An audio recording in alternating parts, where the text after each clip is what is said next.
Olá, bom dia. É um prazer estar aqui na Universidade de Anhanguera, dia 23 de agosto de 2023. Meu nome é Bianca Machado, eu sou uma mulher branca de cabelos bem curtos, pretos, tenho 1,65 m, estou com uma blusa azul clara, social, e um óculos com cores preto e amarelo. Obrigada pelo convite.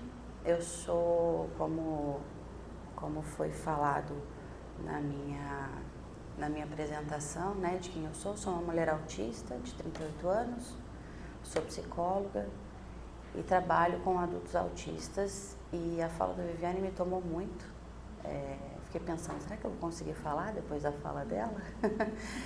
De tanto que me tomou, porque tudo que você disse eu sinto da pele para dentro, então me comove.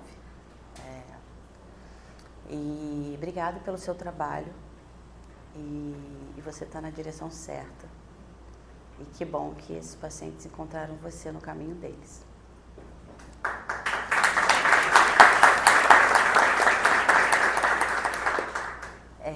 Eu trouxe uma breve apresentação, não sei se vai ser possível passar, só para apresentar a vocês um instituto, só para vocês conhecerem.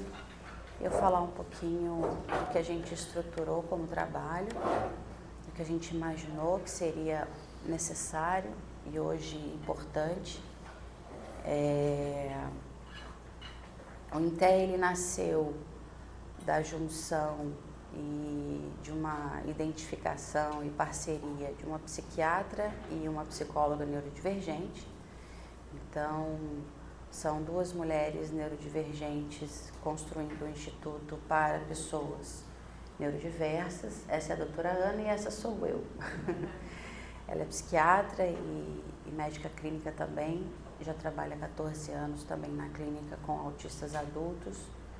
E eu diria que é uma médica diferenciada, obviamente. O curso de medicina, ele é muito categorizado na sua formação, então a gente tem observado também na cidade do Rio de Janeiro, não só aqui em Niterói, como a Viviane comentou, a formação no contexto da clínica do autismo, junto com os psiquiatras, é um desafio e, ao mesmo tempo, instigante, né? Porque esse olhar diferenciado, ele é muitíssimo importante para a psiquiatria no geral, mas com o autismo ainda mais, porque as coisas não são tão óbvias, a gente não tem um marcador biológico, e realmente é necessário se basear na avaliação neuropsicológica em muitos momentos. Vou pedir para passar, por gentileza, e pode passar novamente, por favor. Bom, a gente estruturou da seguinte forma: a gente faz uma clínica transdisciplinar, onde a gente tem psiquiatras, psicólogos e neuropsicólogos. Quando a avaliação de psicodiagnóstico ela é feita remotamente, a gente utiliza do psicodiagnóstico, não da ANP, que é uma avaliação clínica da psicologia que pode se basear em alguns testes que podem ser adaptados a essa modalidade, conforme o CREPOP nos orienta. A gente também começou a construir a possibilidade de grupos de apoio.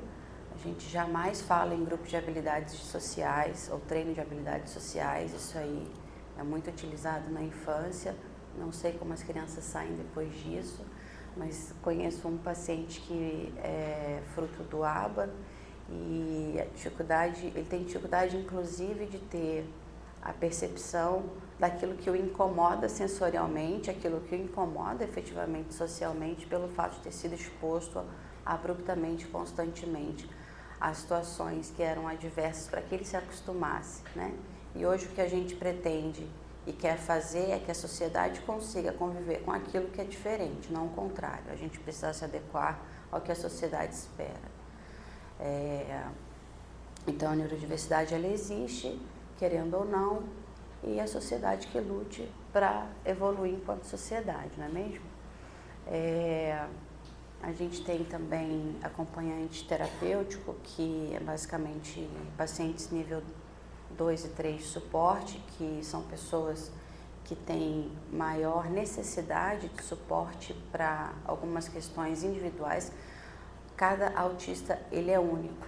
Então, se você conhece um autista, você conhece um autista, você não conhece o autismo. Então, individualmente, cada pessoa vai precisar de um suporte e um acompanhante terapêutico, caso tenha essa necessidade para a organização da vida diária, para acompanhamento para ir em algum lugar, mas sempre trabalhando a autonomia e o senso de autoeficácia desse paciente, porque é possível que isso aconteça. E é importante vocês saberem que dentro do espectro é possível as pessoas mudarem de nível. Como assim, Bianca? Eu sou uma autista nível 1 de suporte, com altas habilidades de superdotação, não sou um gênio, não iria quando criança no Luciano Huck, tá? Eu sempre fui uma aluna mediana para baixo, porque eu nunca tive motivação para estudar aquilo que a escola propunha enquanto estudo e desenvolvimento acadêmico. Então, eu lia aquelas coisas que eu me interessava e não estava nem aí para o que a escola estava propondo, não era interessante para mim. Então, eu sempre fui uma aluna que não respondia. Não que eu causasse algum tipo de problema. Eu tentava me adequar, obviamente, como uma boa menina, né? As meninas, elas desde pequenas são imbuídas a senta direito, faça isso, não faça aquilo. Já os meninos, eles podem ser quem eles querem. Eles podem fazer o que querem, que eles não são grosseiros, eles só estão sendo honestos, eles não são inadequados, é o jeito dele. Já nós meninas não, né? Se a gente fala de uma forma atravessada, é falta de educação, a menina não pode falar desse jeito. Então, esse espelhamento que você disse, nós somos muito mais hábeis, até mesmo na leitura social das coisas, por um atravessamento machista na sociedade, efetivamente. Então, esse espelhamento, que é um nome perfeito que você utilizou, em inglês é chamado de copying, que é uma cópia mesmo, né? Quando a sua paciente entrou no Uber com uma outra pessoa, ela não tinha uma referência para copiar o que ela tinha que fazer ali, ela não sabia. Então, ela não tinha um repertório do que imitar, para o que fazer. A gente também tem uma equipe de uma pessoa da medicina, uma pessoa da psicologia para a equipe de pesquisa, de iniciação científica, onde a gente faz revisão sistemática bibliográfica de algumas temáticas dentro do espectro, né? Savantismo, diagnóstico tardio em mulheres e muitas outras coisas, além de ter o foco na pesquisa, publicação, apresentação em congressos. Então, assim, isso é algo que nos move, né? E o autismo virou um hiperfoco, obviamente, meu e da doutora Ana. Nós duas, vou falar de mim, né? Eu fui diagnosticada tardiamente também e ainda tenho pessoas que têm uma certa convivência comigo que invalidam o diagnóstico, né, por uma desinformação, assim como vários médicos invalidaram seus pacientes. Mas você olha nos olhos, mas você se comunica muito bem, mas você está falando aqui para uma plateia de 30 pessoas, como assim que você é autista, né? Pois bem, e aí eu não tenho paciência de explicar, às vezes eu tenho, mas aí a gente explica para quem está querendo aprender, né? Eu vou pedir para você passar mais um, por favor. A gente faz algumas intervenções em empresas, quando essas empresas estão abertas à neurodiversidade e ao letramento na saúde mental, para a gente eliminar a psicofobia, né? Principalmente no ambiente de trabalho, que é um ambiente, como você citou, que não é acolhedor, é invalidante, é adoecedor, é focado no resultado e não adoece só psicamente as pessoas, mas fisicamente também, né? Eu mesma teve uma época que eu achei que eu estava com câncer no cérebro, com certeza, porque a dor de cabeça era imensa. E fiz uma ressonância, não deu nada. Aí eu estava com uma viagem marcada.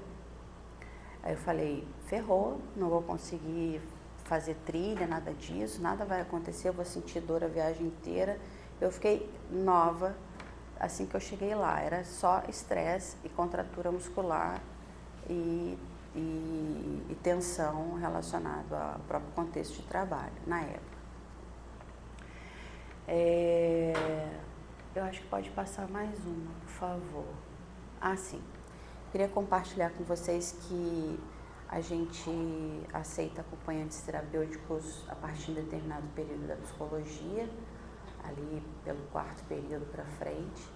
Então tem esse QR Code, quem quiser mandar as informações, a gente está montando um pequeno time para poder realizar acompanhamento terapêutico com alguns pacientes, não só dentro do espectro, mas também pacientes esquizofrênicos e tudo mais, estáveis, mas que precisam de suporte para além da clínica, né? Um suporte na vida cotidiana, na vida diária, e aí depois a gente explica melhor. Para falar um pouco mais, fazendo uma dobradinha com o que a Viviane trouxe, né? Existe uma certa percepção de que alguns autistas aparentam não ter empatia pelas pessoas ou serem um pouco mais distantes emocionalmente, né? O nome disso se chama alexitimia. O que é isso? A pessoa, ela tem, na verdade, alexitimia é o nome. Ela tem uma certa dificuldade de identificar as suas próprias emoções e, devido a isso, sentir efetivamente. Ela pode sentir, mas ela não compreende efetivamente. Então, nomear essas emoções também é difícil, tá? Ainda que se faça uma psicoeducação de cada uma das emoções, qual é a função que essas emoções têm, onde se sente no corpo essas emoções, em quais situações essas emoções aparecem, quais são as reações que você tem quando tem essas emoções. Pois bem, qualquer pessoa alexitímica tem uma certa dificuldade de vivenciar as próprias emoções no momento em que a situação ocorre, tá? E por isso, imagine, se eu tenho uma dificuldade de identificar minhas próprias emoções, eu vou ter uma dificuldade de compreender o que o outro está sentindo. Isso não é falta de empatia, até porque no autismo existem pessoas que são hiperempáticas. Elas sentem tanto o que o outro sente que isso dói. Eu sou alexitímica, porém, em alguns momentos a hiperempatia me toma. Na clínica já aconteceu do sofrimento de um paciente, eu consegui sentir fisicamente o que ele estava sentindo. Foi uma experiência única e terrível, porém sobrevivi. Mas eu senti fisicamente a dor emocional que ele estava sentindo, que também era física para ele, imagino. E aí eu brinco que o alexitímico, ele vai vivendo, ele tá... Eu posso falar... Não posso, né? Um ambiente acadêmico, eu não vou falar palavras de baixo escalão. Mas a pessoa pode estar na derrota que ela vai vivendo. Ela, sabe?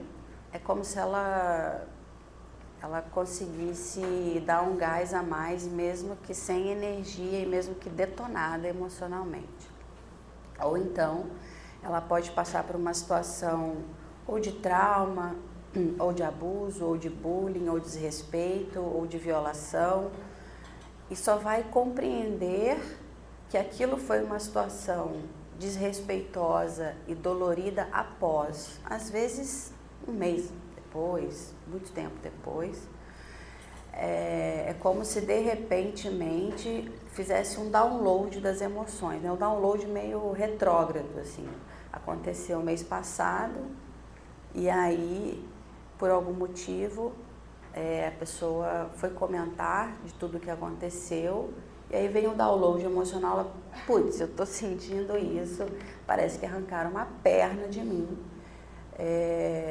E isso estava cognitivamente compreendido e parece aparentemente superado, porém quando o download emocional vem, a pessoa vivencia emocionalmente e geralmente tem uma sobrecarga. A gente tem alguns tipos de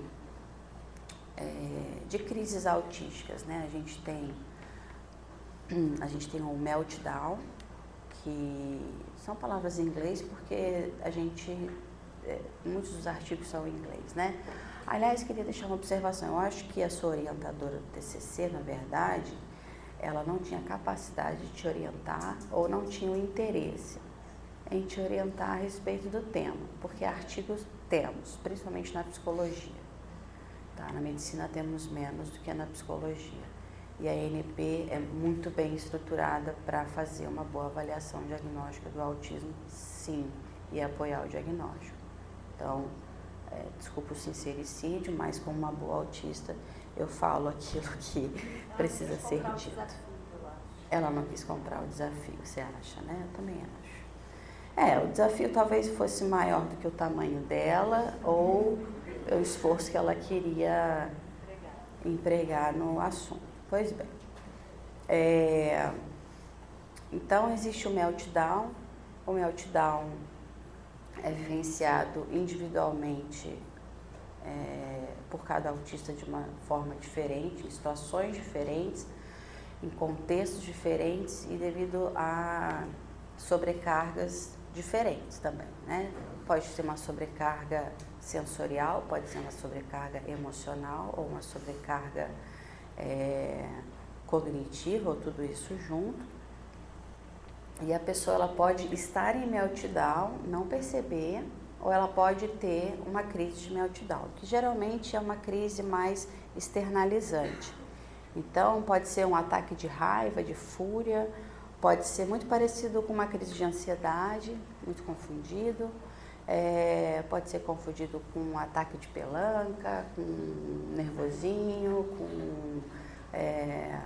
então a pessoa está ali socando umas almofadas, aí alguém da família chama de maluco, porque maluco é quem se trata, né? Não é quem não busca o tratamento, né? Então existe um certo paradigma conceitual e psicofóbico na sociedade a respeito do que denominamos saúde mental. Mas vamos seguindo. O meltdown ele é mais externalizante, né? O shutdown é mais internalizante. Então, se você vê uma pessoa autista que já fica com um olhar mais devagado, mais ausente, e ela precisa, na grande maioria das vezes, dormir ou se recolher, e muitas das vezes ela precisa ficar deitada em um ambiente confortável, às vezes na mesma posição. Eu costumo brincar que parece que o cérebro não fez ainda aquele reprocessamento de tudo que aconteceu cognitivamente, sensorialmente, emocionalmente, naquele dia ou naqueles dias. Então, o corpo vai processando e depois as coisas se voltam para o lugar e é possível retornar ali das cinzas, né? Mas esse apagamento é um certo esgotamento, é necessário você entrar na sua cápsula, assim, na sua um ostracismo mesmo. E a pessoa pode ter um shutdown ou mutismo seletivo pegando um ônibus, um metrô, etc e tal. E a gente precisa falar também do autismo não só em adultos, mas o atravessamento, já falei do atravessamento machista, né? Existe um atravessamento também racial, pessoas negras são muito menos diagnosticadas, tem muito mais os seus diagnósticos invalidados e confundidos com questões relacionadas à conduta, relacionadas a abuso de substâncias e equivocadamente compreendido por um atravessamento racial completamente inapropriado. Quando você fecha os olhos, você imagina uma pessoa autista, você imagina um menino, criança, branco, né? Então, existem médicos que ainda repetem não sei nomear o que é o absurdo de que não, você não pode ser autista porque você é negro. Não existe isso, né? A genética de pessoas afrodescendentes não existe, está fora a genética do autismo, não existe esse estudo, não é possível. Então, pessoas negras podem ser autistas, pessoas adultas podem ser autistas, os autistas não morrem quando fazem 18 anos, né? Eles continuam sendo vivos. Oi? Na minha família tem 3 casos. 3 autistas na sua família. São 3 pessoas negras? 3 pessoas negras. 3 pessoas negras. De grau diferente. De níveis de suporte diferentes, tá? Então, temos aqui um exemplo, né, de que existem pessoas autistas negras. Obrigada. Pois bem.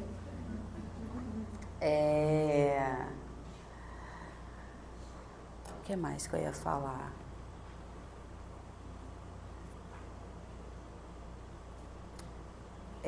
Você falou de algo interessante, né? Você falou do espelhamento, e a gente tem também um recurso que as mulheres utilizam muito mais. Por que eu falo de mulheres? Porque tem mais diagnósticos invalidados pelo fato de serem muito mais hábeis socialmente e muito mais sensível o diagnóstico, no sentido de o profissional precisa ser muito mais sensível na compreensão dessa dinâmica do autismo naquele indivíduo, naquela pessoa, naquela mulher, né? Então,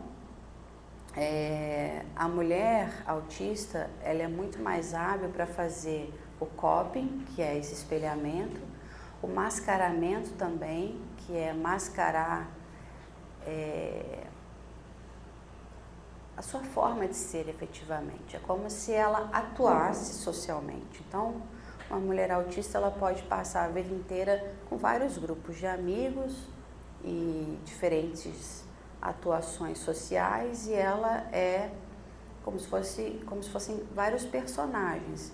Eu tenho um personagem que eu construí, uma máscara que eu tenho no meu convívio familiar, porque eu sei o que eles esperam de mim, eu me adequei a isso, porque eu tenho essa habilidade de compreensão social, porque a mulher ela é muito convocada a perceber a necessidade do outro antes de compreender a sua própria necessidade, socialmente falando, uma construção social do feminino.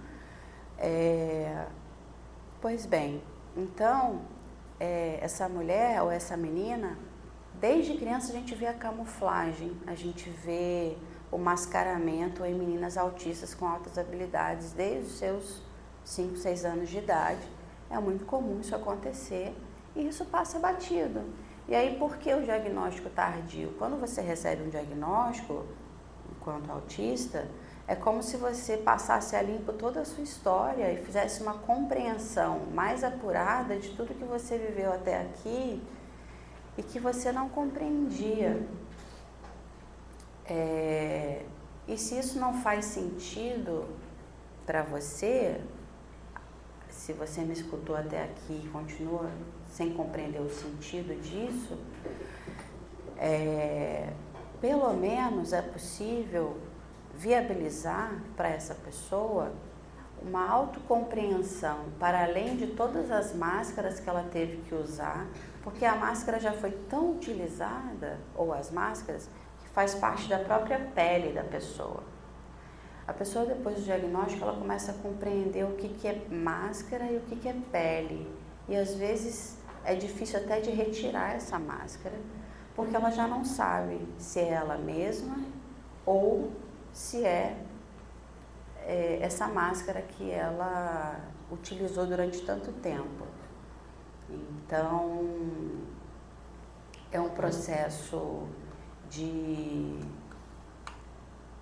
autocompreensão e de autoconhecimento que é paulatinamente desenvolvido. É doloroso, mas é muito empoderador também, da própria pessoa autista. Então, o objetivo é empoderar essa pessoa de que ela pode ser quem ela quiser, ela pode ser o que ela quiser, aonde ela quiser, e ela pode ser esquisita do jeito que ela quiser. E não interessa em absoluto o que a sociedade espera dela.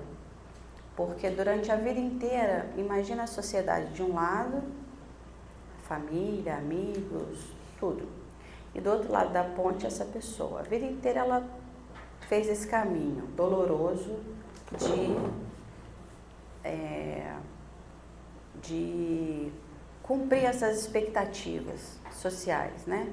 Então ela percorreu essa ponte de um lado para o outro. E aí com o diagnóstico e com a psicoeducação e a adequação da sociedade, do seu meio, em favor, em benefício da qualidade de vida e da autonomia desse autista, você faz com que essa sociedade, do contexto dela, familiar, estudantil, profissional, parará, essas pessoas também caminhem por essa ponte, façam um esforço também de caminhar até o outro lado, por que não? Então, queria deixar um pouquinho da minha vivência pessoal, da minha vivência clínica e do contexto do INTEA, que a gente busca trazer de perspectiva de uma real inclusão e de uma real possibilidade de diagnóstico tardio em adultos autistas. Obrigada.